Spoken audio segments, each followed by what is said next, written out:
22শে August শুক্রবার সন্ধ্যা 9:30 হতে 11:10 এর মধ্যবর্তী সময়ের যে কোনো সময় ডুমুরিয়া থানার 18 মাইল এলাকায় তার নিজ বাসভবনে সাতক্ষীরা জেলার তালা থানার 7 নং ইসলামকাঠি ইউনিয়নের যুব দলের যুগ্ম আহ্বায়ক জনাব এস.এম. শামীম তার নিজ ভাষায় হত্যাকাণ্ডের শিকার হয় এবং এই ঘটনায় 25 তারিখে মামলা জনাব শামীমের বাদী হয়ে মামলা করেন। 24 তারিখে মামলা জনাব এস.এম. শামীমের মা বাদী হয়ে মামলা করেন এবং 25 তারিখে জনাব শামীমের স্ত্রী এবং তার ফুফাতো শ্যালক পুলিশের ডুমুরিয়া থানার পুলিশ এবং আমাদের জেলা গোয়েন্দা শাখার একটা চৌকস দল তাদেরকে গ্রেফতার করে এবং আদালতে তারা নিজেদেরকে জড়িত করে দোষ মানে 164 প্রদান করে। তাদের দীর্ঘদিনের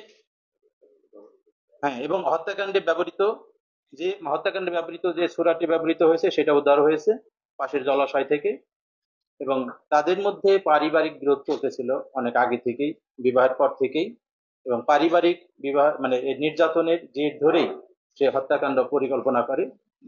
হত্যাকাণ্ড সংঘটিত হওয়ার 1 মাস আগে জনাব শামীমের স্ত্রী ফাতেমা আক্তার বৃষ্টি তার ভাইকে ফোন দেয়, জনাব ওবায়দুল্লাহ হাওলাদার ইমনকে ফোন দিয়ে বাসায় আসতে বলে যে একটা কাজ আছে।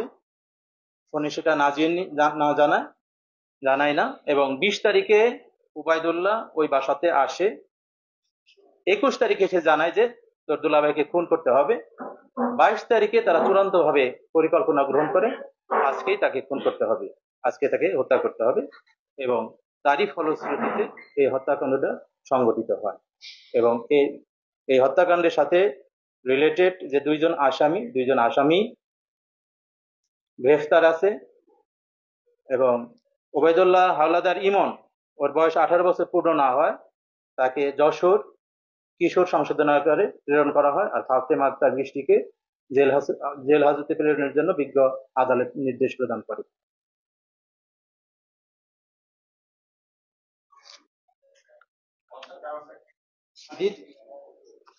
দ্বিতীয় ঘটনা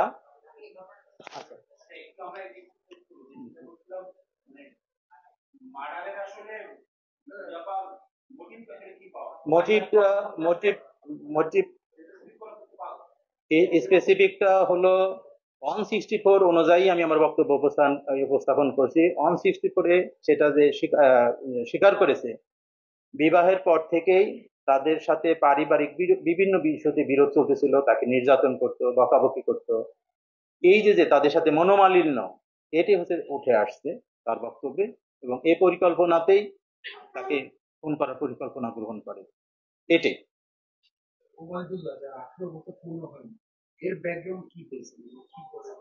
ওর পেশা, ও হচ্ছে একটা দোকানের কর্মচারী থাকে এবং বিস্তারিত আমাদের কাছে এতটুকুই তথ্য আছে।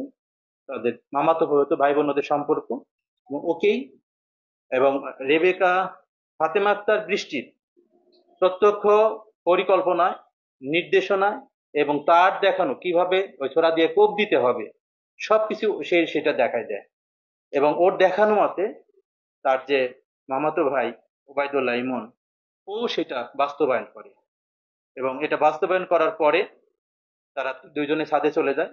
ছাদে গিয়ে ওই ছোরাটা, হত্যাকাণ্ডে ব্যবহৃত যেটা ছোরা ছিল সেটা পার্শ্ববর্তী জলাশয়ে তারা সেটা ফেলে দেয় এবং আমাদের পুলিশ, ডুমুরিয়া থানা পুলিশ এবং আমাদের ডিবি টিম পার্শ্ববর্তী বিভিন্ন স্থানীয় গণ্যমান্য লোকদের উপস্থিতিতে সেটা উদ্ধার করে।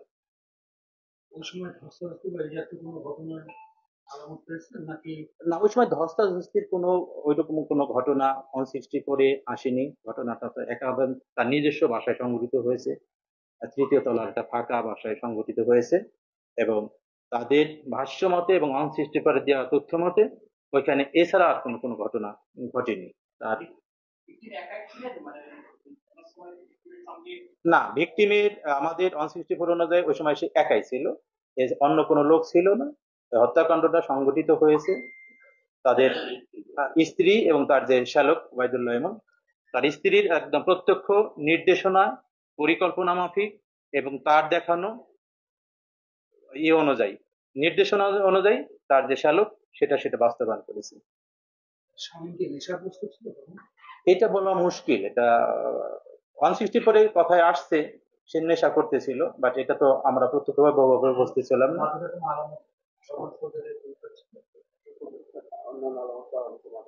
অন্যান্য আলামত আছে, মাদকের অন্যান্য আলামত আছে, বাট এটা চূড়ান্ত ভাবে তো বলা মুশকিল। মানে আমাদের যেটা হত্যাকাণ্ড সংঘটিত হয়েছে এটা হচ্ছে মূল বিষয়, এটা কে ঘটাইছে, কিভাবে ঘটাইছে, কারা কারা এর সাথে জড়িত, এটা তারা যেহেতু নিজেদেরকে জড়িয়ে আদালতে 164 দিয়েছে, এটাই হচ্ছে মানে চূড়ান্ত আর কি, চূড়ান্ত কথা।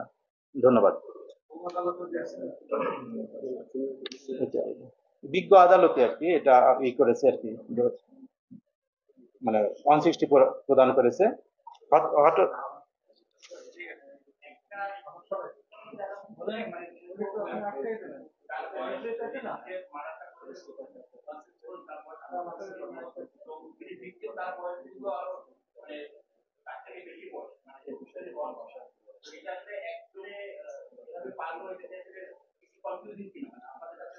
এটা তো একদমই আমাদের প্রাথমিক পর্যায়ে, ঘটনা ঘটেছে 22 তারিখে, 24 তারিখে মামলা হয়েছে, 25 তারিখে আসামি গ্রেফতার হয়েছে, আমাদের তদন্ত চলমান আছে। এরপরেও যদি কোনো আসে সেটা অবশ্যই আমরা ইনভেস্টিগেশন নিয়ে আসব। আমাদের কাছে আপাতত যতটুকু তথ্য আছে সেটা উপস্থাপন করলাম, অর্থাৎ ঘটনা ঘটার 48 ঘন্টার মধ্যে এবং মামলা রুজুর 24 ঘন্টার মধ্যে এই ধরনের একটা হত্যা মামলা উদ্ঘাটন হয়েছে এবং এটা জনমনে নিরাপত্তা বোধ বৃদ্ধি পাবে এবং এ জাতীয় ঘটনা ঘটিয়ে যে পার পাওয়া যাবে না, এটা একটা সমাজের কাছে মেসেজ চলে যাবে। এবং এটাই হচ্ছে আমরা খুলনা জেলা পুলিশ এটা করতে পেরেছে এবং আমাদের রেঞ্জ ডিআইজি মহোদয় মানে নির্দেশনা এবং আমাদের আইজিপি স্যারের সুযোগ্য নেতৃত্বে আমরা নিরলসভাবে কাজ করে যাচ্ছি এবং ভবিষ্যতেও আমরা এই ধরনের কাজ করে যাব এবং আপনাদের সহযোগিতা সবসময় চাবো। দ্বিতীয় ঘটনা,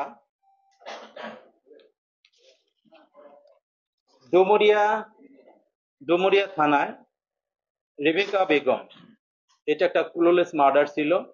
এটা ঘটনাটা ঘটে হচ্ছে 21শে জুন সন্ধ্যা 6টার দিকে এই ঘটনাটা ঘটে।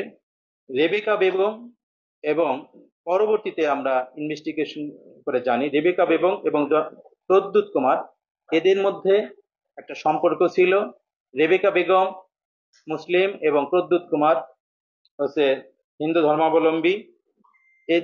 তারা পারস্পরিকভাবে সিদ্ধান্ত নেয় তারা বিয়ে করবে, কিন্তু সমাজ, সংস্কৃতি এবং ধর্ম কোনোটাই যেহেতু অনুমোদন দেয় না, স্থানীয় ইউপি মেম্বার জনাব ইজ্জত আলী, লেপিকা ওয়ার্ডের মেম্বার এবং প্রীতিশ মন্ডল, এটা হচ্ছে প্রদ্যুতের ওয়ার্ডের মেম্বার, তারা তাদেরকে বিবাহ করতে নিরুৎসাহিত প্রদান করে এবং কমিউনাল হারমোনি বিঘ্নিত হতে পারে এই ধরনের একটা আশঙ্কা করে তারা এইটাকে সমর্থন করে না। পরবর্তীতে সংগোপনে তারা তাদের এই যে সম্পর্ক চালিয়ে যায়। এক পর্যায়ে রেবেকা প্রদ্যুৎকে বিয়ের জন্য চাপ দিতে থাকে, বারংবার চাপ দিলে তখন একটা পর্যায়ে প্রদ্যুৎ তাকে এইটা হত্যাকাণ্ড করার মানে সেটা ধাক্কা দিয়ে ফেলে দেয়, তাদের মধ্যে ধস্তাধস্তি হয়। পরবর্তীতে একটা টিনের সাথে তার মাথা কেটে যায়, এভাবেই মৃত্যু নিশ্চিত হয়। পরবর্তীতে প্রদ্যুৎ কুমার একটা ঝোপের ভিতরে তার লাশটা লুকিয়ে রাখে। এ ধরনের গতকালকে প্রদ্যুৎ কুমারও আদালতে, বিজ্ঞ আদালতে 164 নিজেকে জড়িয়ে 164 প্রদান করেছে।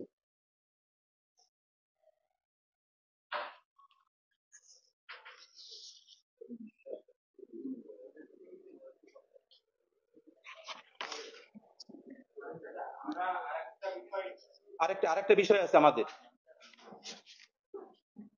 তৃতীয় যেটা বিষয় সেটা আপনাদেরকে জানাবো। এখন সারা দেশব্যাপী ট্রেনি রিক্রুট কনস্টেবল নিয়োগ পরীক্ষা চলমান। আমাদের এখানেও টিআরসি নিয়োগ প্রক্রিয়া চলমান, অর্থাৎ পুলিশের কনস্টেবল পদে নিয়োগ প্রক্রিয়া চলছে। এটা 3টা ধাপে, প্রথমে মাঠের পরীক্ষা হয়, এরপরে লিখিত পরীক্ষা হয় এবং ভাইবা পরীক্ষা হয়। তো আমাদের 1107 জন প্রার্থীর মধ্যে প্রথম দিনে কাগজপত্র যাচাই করে 705 জন প্রার্থীটিকে খুলনা জেলা এবং মেট্রো সহ, দ্বিতীয় দিন মাঠের পরীক্ষায় 570 জনটিকে, বিভিন্ন পরীক্ষায় শারীরিক পরীক্ষায় 570 জনটিকে, তৃতীয় দিনে 358 জনটিকে। এটা হচ্ছে মাঠের পরীক্ষা, ফিজিক্যাল ইন্ডিউরেন্স টেস্ট, পিইটি পরীক্ষা বলে। এই পরীক্ষা 358 জনটিকে। গত 23 তারিখে এটা লিখিত পরীক্ষা হয়, সেখানে 327 জন উপস্থিত ছিল, 327 জন লিখিত পরীক্ষায় অংশগ্রহণ করেছে। আগামী 31শে আগস্ট ভাইবা মৌখিক পরীক্ষা। এখানে যারা নাকি লিখিত পরীক্ষায় পাশ করবে তারাই মৌখিক পরীক্ষায় অংশগ্রহণ করবে। লিখিত এবং মৌখিক পরীক্ষার নম্বরের ভিত্তিতে এখানে নিয়োগ প্রক্রিয়া সম্পন্ন হবে। সম্পূর্ণ যোগ্যতা মেধা ভিত্তিতেই এখানে নিয়োগ প্রক্রিয়া হবে, স্বচ্ছ প্রক্রিয়ার মাধ্যমে। আপনাদের মাধ্যমে আমার আহ্বান থাকবে, খুলনা জেলার এবং খুলনা মহানগরের কোনো প্রার্থী বা প্রার্থীর আত্মীয় যেন কোনো রকম প্রতারণার ফাঁদে পা না দেয়। অর্থাৎ এখানে সম্পূর্ণই মেধা, যোগ্যতা এবং স্বচ্ছতার ভিত্তিতে নিয়োগ প্রক্রিয়া সম্পন্ন হবে। আমাদের মাননীয় আইজিপি মহোদয়, মাননীয় রেঞ্জ ডিআইজি মহোদয় সরাসরি তত্ত্বাবধানে এবং তাদের নির্দেশনা এবং আমাদের অক্লান্ত পরিশ্রমের মাধ্যমে আমরা এটা প্রতিষ্ঠিত করার চেষ্টা করছি। আপনাদেরও সহযোগিতা চাচ্ছি, যতখানি সম্ভব এটা ছড়িয়ে দেওয়ার চেষ্টা করবেন। অর্থাৎ কেউ যেন কারো প্রতারণায়, লোভে, বিশেষ করে আর্থিক যেন কোনো রকম অনিয়মের সাথে জড়িত না হয়, কেউ যেন কাউকে টাকা পয়সা না দেয় এবং কোনো প্রতারক চক্রের যেন এখানে স্থান না হয়, এবং মধ্যবর্তী যেন গোষ্ঠী, মধ্যবর্তী হ্যাঁ, দালাল জানে কি এই ধরনের কাজকর্মের সাথে, অপকর্মের সাথে জড়িত, তাদের যাতে নাকি কোনো রকম স্থান না হয়। এটা সকলের সম্মিলিত প্রয়াসে যেন আমরা একটা সুষ্ঠু এবং নিরপেক্ষ নিয়োগ প্রক্রিয়া সম্পন্ন করতে পারি। সকলকে ধন্যবাদ।